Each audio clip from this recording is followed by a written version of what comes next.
Já que vocês mencionaram a dosimetria, então, em paralelo ao fim da aplicação da Magnitsky, os integrantes do governo dos Estados Unidos elogiaram a aprovação do PL da dosimetria.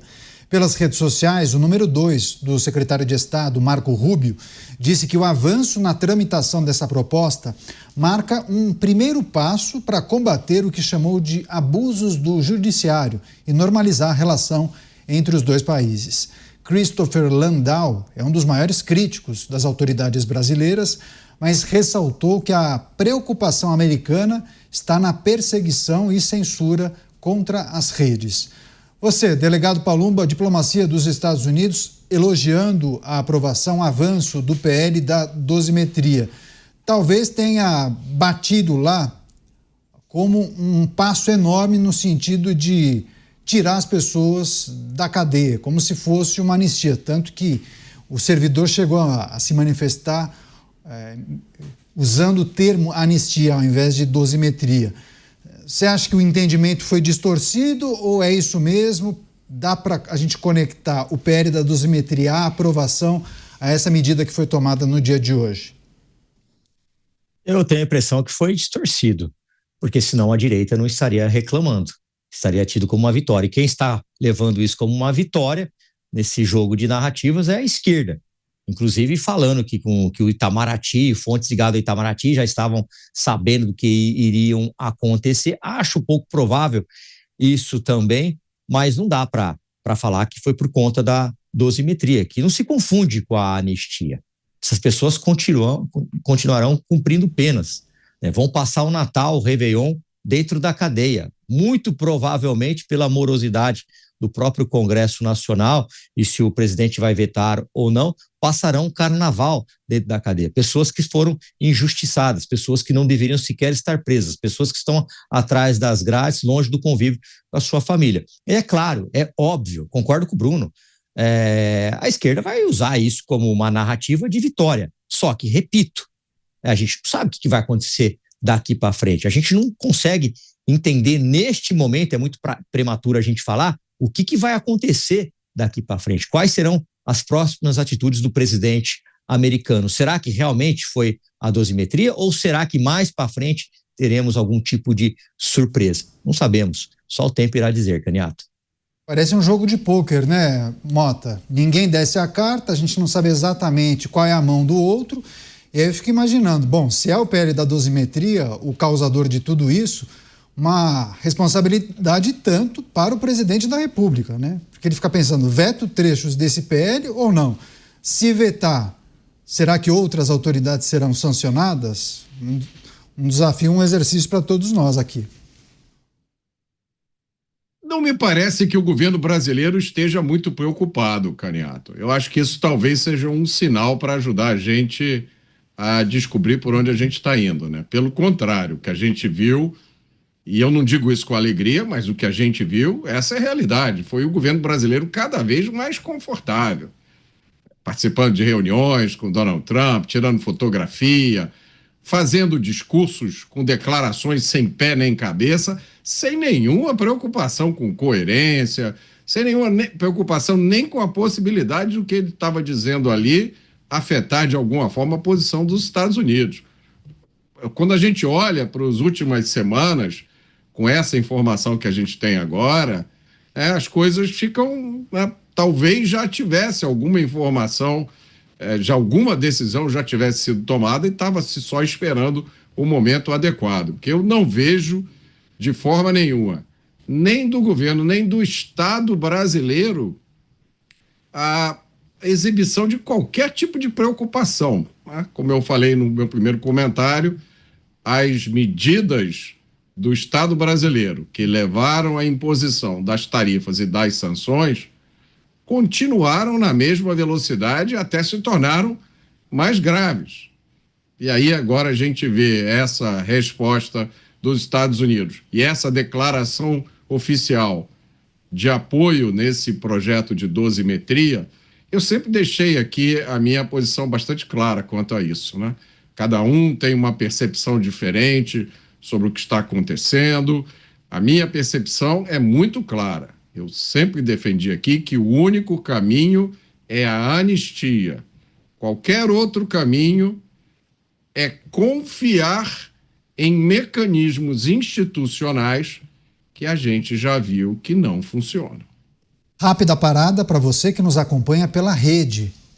Mas nós seguimos aqui debatendo e analisando essa que é a principal notícia do dia. Você, Bruno Musa, a situação que essa medida coloca o governo brasileiro em relação à sanção ou não do PL da dosimetria. Quais são os caminhos possíveis?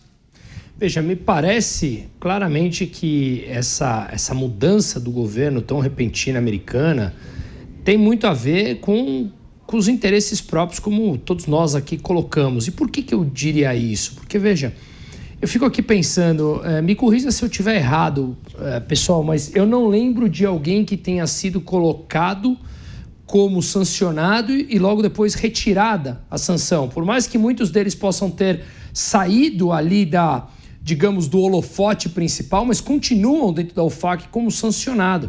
Eu não lembro de uma pessoa que tenha saído, ainda mais de uma maneira tão rápida como aconteceu.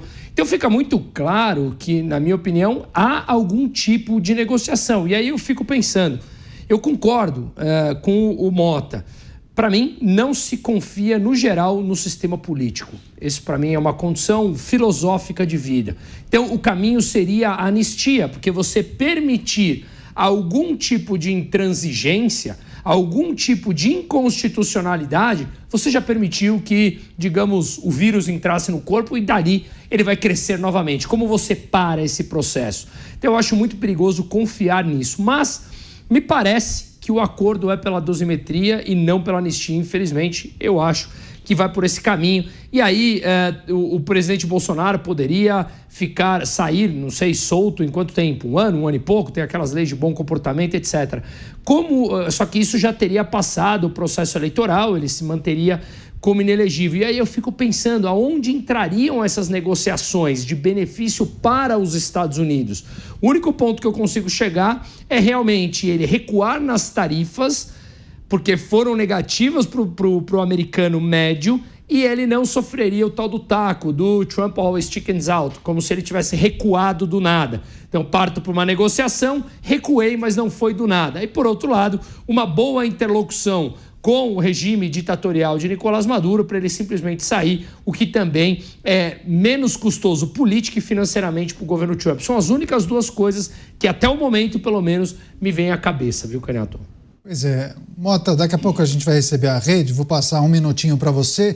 Que mensagem, qual a reflexão que você sugere que as pessoas façam nesse momento em que algumas se manifestam no sentido de estarem frustradas com Donald Trump, dizendo, poxa, eu imaginava uma coisa e aí tem essa notícia, enfim, não parece coerente com aquilo que nós estávamos acompanhando ao longo dos últimos meses? Eu sugiro que a gente faça uma reflexão sobre isso, né? Eu já falei aqui uma coisa muito parecida com isso que o Bruno disse agora. Nenhuma solução mágica virá da política. Não existe essa bala de prata. Eu vejo que muita gente ainda se apega a isso. Não, porque se Donald Trump tomar essa medida, ou então se o brasileiro votar certo com o próximo Congresso, nós vamos dar um jeito nisso. As maiores questões do país hoje não passam por eleições. Inclusive, essa discussão que nós estamos fazendo aqui, a gente transformou isso na nossa enquete do dia. Gostaria que você, se puder, participe, entre no nosso portal jovempan.com.br ou no nosso YouTube de Os Pingos nos Is, e manifeste a sua opinião sobre a razão pelos Estados Unidos terem tomado essa decisão. Recebendo a rede Jovem Pan, a notícia em destaque, claro, as repercussões e as várias análises em relação à decisão dos Estados Unidos, né, o fim da Magnitsky para o ministro Moraes e a sua esposa. E aí, em paralelo, a diplomacia dos Estados Unidos fez um elogio ao avanço do PL da dosimetria. E muitas pessoas, muitos analistas entendiam que esse talvez tenha sido o fator preponderante que motivou os Estados Unidos a tomarem essa decisão.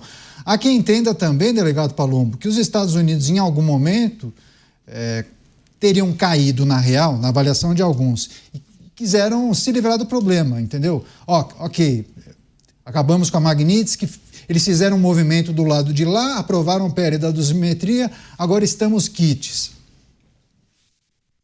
Pode ser isso, né? Mas o que motivou aí essa frustração de boa parte da população brasileira é que colocamos as nossas esperanças, pelo menos do lado direito, em gente que está fora do país, num governo fora do país.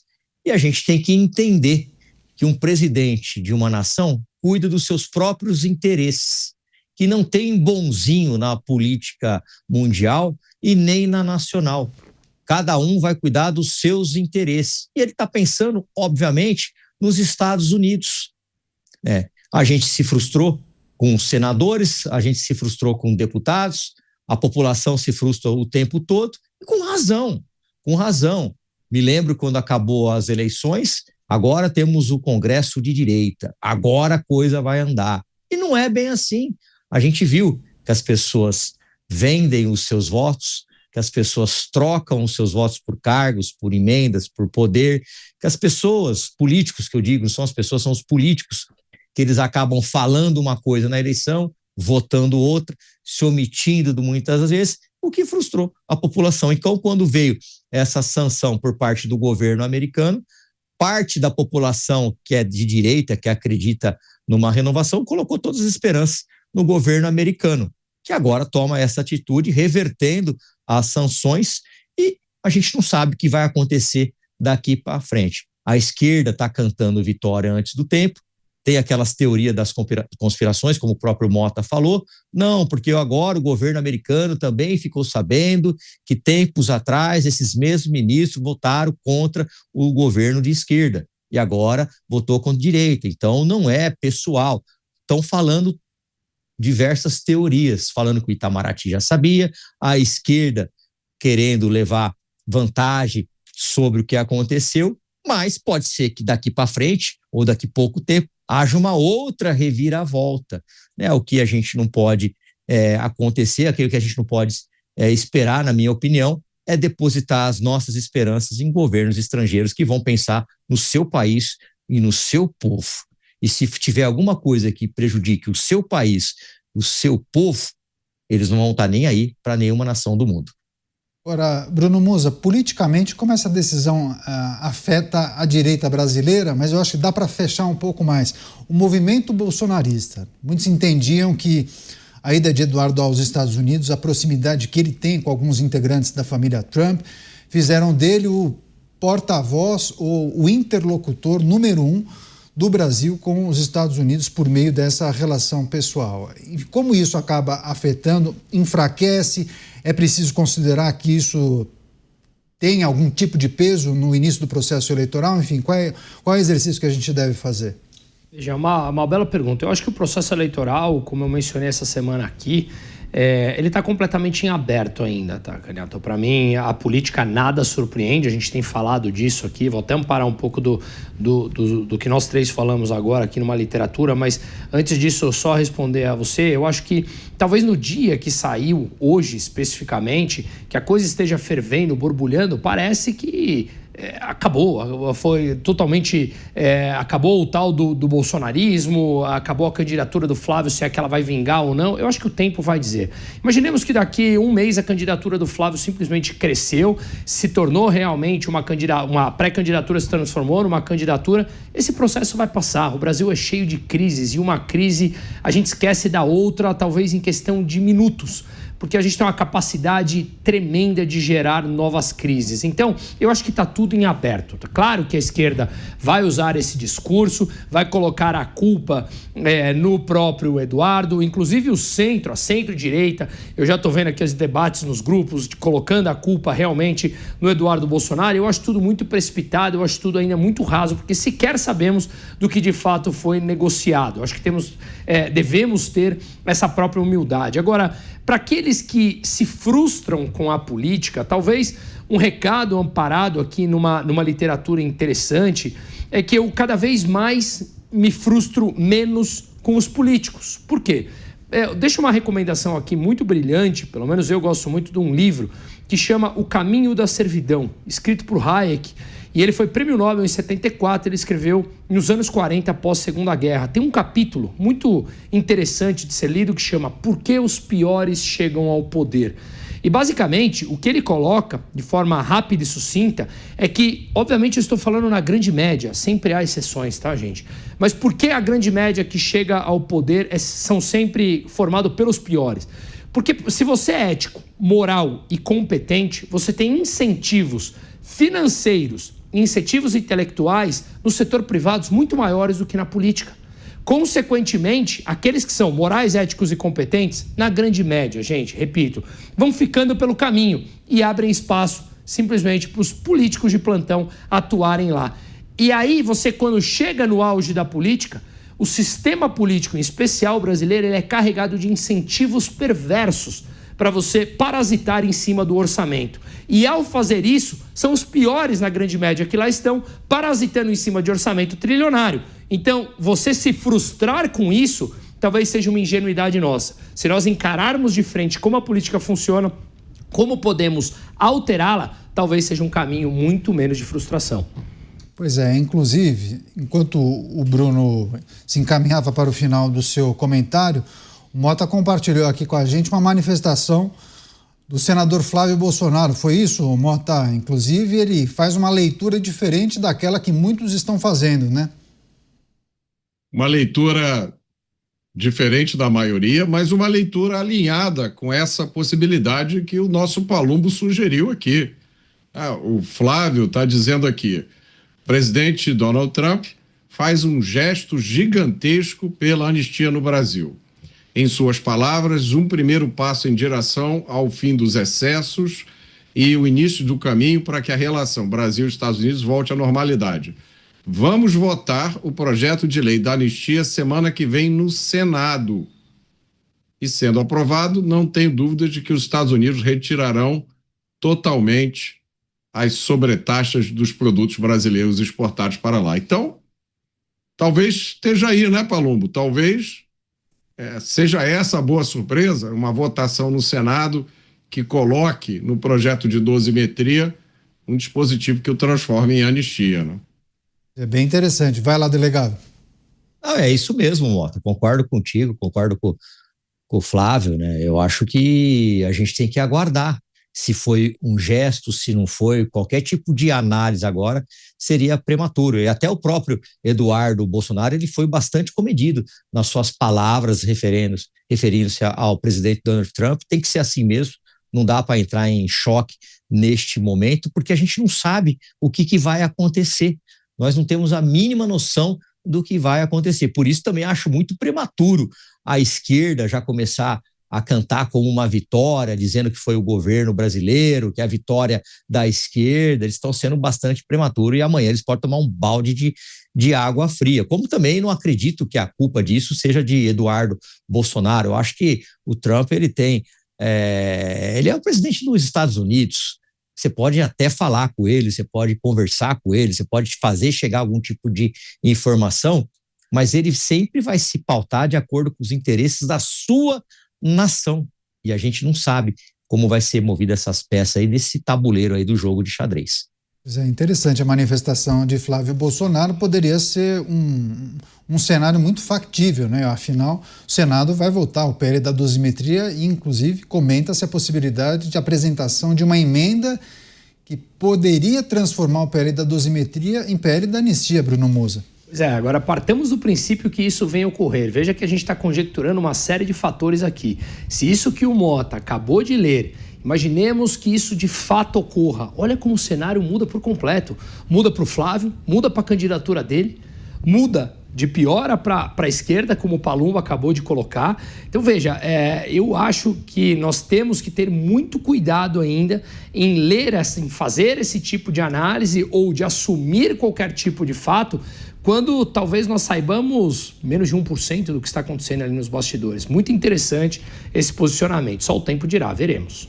Pois é, inclusive o Bruno Moza elencou algumas coisas que mudariam completamente caso o cenário fosse esse, Mota, inclusive para o judiciário, né? Que pensaria muito em relação à atitude a ser tomada caso o projeto fosse judicializado uma vez aprovado, né? É e não é, tá? Porque eu estou lendo agora aqui uma outra postagem de um jornalista americano, não vou citar o nome, mas ele faz algumas considerações aqui que vão na direção oposta disso que a gente acabou de dizer, né? Ele diz que para muita gente essa decisão de Donald Trump parece como um gesto de abandono dos Estados Unidos. E aí eu acho que vamos trabalhar com essa hipótese, né? A hipótese de que a anistia foi negociada nesse acordo e que quando o PL da dosimetria for para o Senado, ele vai ser transformado numa anistia. A anistia libertaria os presos, os réus do 8 de janeiro e os envolvidos na suposta trama do golpe de Estado. Mas isso não resolve a situação do Brasil. Isso coloca em liberdade pessoas que não deveriam estar presas, e isso é urgente, é essencial, é para ontem. Mas o desequilíbrio institucional do Brasil continua. As coisas que a gente viu acontecendo nos últimos meses ou anos no Brasil, será que elas vão parar de acontecer espontaneamente? Então, acho que isso aí a gente também tem que levar em consideração, né? Não, sem sombra de dúvida. Você, delegado Paulo, tem alguma informação adicional, uma reflexão sobre as muitas possibilidades a partir dessas manifestações? Esse jornalista norte-americano que fez essa leitura, isso é discutido também internamente. Há quem entenda que os Estados Unidos, em algum momento, entenderam que precisariam colocar um ponto final. Talvez esse gesto fosse a sinalização. Ó, viemos até aqui, encerramos. Se vocês se aproveitaram disso, ótimo. Se não, paciência. Pode ser que isso seja uma verdade, mas só o tempo vai dirá. A gente tem também que analisar como que vai se comportar o Poder Judiciário, ou seja, os ministros do STF. Como serão as atitudes dele, as próximas decisões, se vão passar ou não, se vão passar em cima da Constituição, como que vai aceitar o PL da anistia, como vai aceitar os projetos de lei. A gente não sabe o que vai acontecer. A gente não sabe o que foi tratado. Então, agora é melhor a gente ter cautela e observar mais.